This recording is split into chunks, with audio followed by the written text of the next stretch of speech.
where I had the pleasure of shepherding 350 wonderful people from all over America to see the land. Well, I'm just back from Israel, where I had the pleasure of shepherding 350 wonderful people from all over America to see the land of the Bible, walk the steps of Jesus, and to experience this modern-day miracle of a nation, the state of Israel.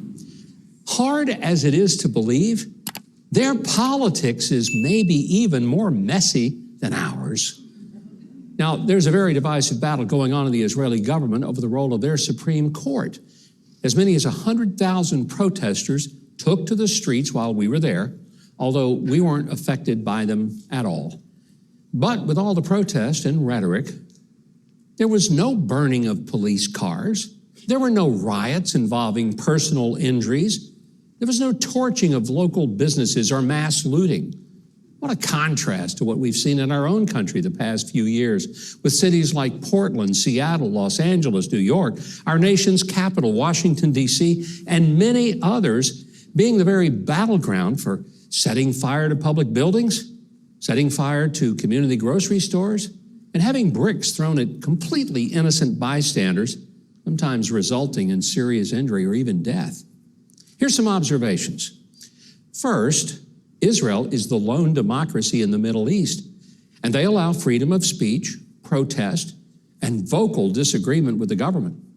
Now try a protest in any of the Muslim-controlled countries in that region, be it Saudi Arabia, Jordan, Lebanon, Syria, or Iran, and see if the government stands by with benign approval, or even worse, helplessness. I'll tell you, the crackdown on protesters by the government of those countries will be swift, effective, and brutal. The Israelis, they're as passionate about their politics and point of view as anyone on earth, but they are overwhelmingly civil. Secondly, when it comes to their national security, they are united. I mean, from the left to the right, they're totally on the same page to protect their borders and to be prepared to defend their homeland from attack.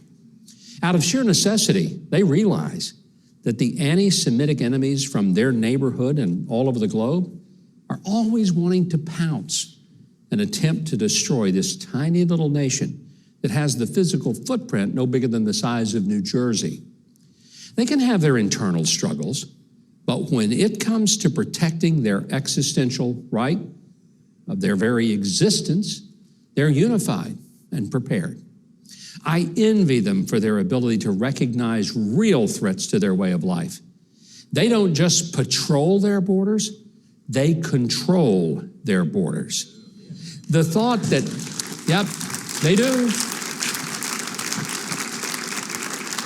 The thought that millions of people would just illegally walk across their border and enter Israel and expect housing, medicine, food, and education is laughable to them. Now, they're a kind and generous people, but they aren't stupid, and they don't use their military as a woke playground to make sure that their defense forces are all about diversity, equity, and political correctness. No, over there, every male at the age of 18 is required to serve in the Army for 3 years. Every female is required to serve in the Army 2 years. They're wearing military uniforms and defending their country, while a lot of 18-year-olds in America are crying if we don't use their pronouns. I truly do worry for our country.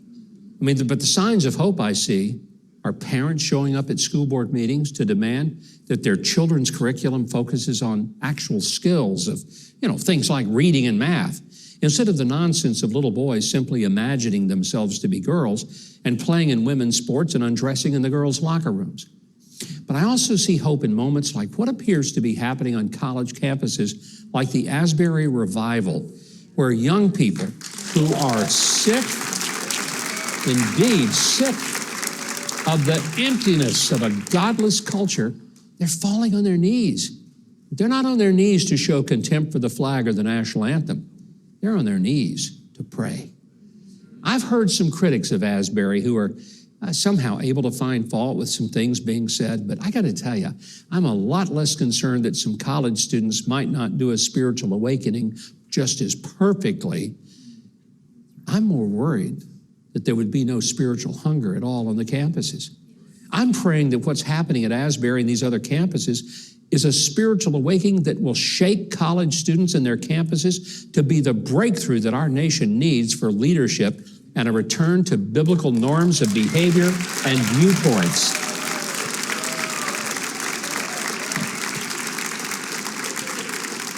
Thousands of students on their knees in prayer, it encourages me. Thousands looting, rioting, and committing acts of violence is what scares me for the future of my country and the hope for my grandchildren. Hey, you. Yeah, I'm talking to you. Since you're still here, let me share something with you. If you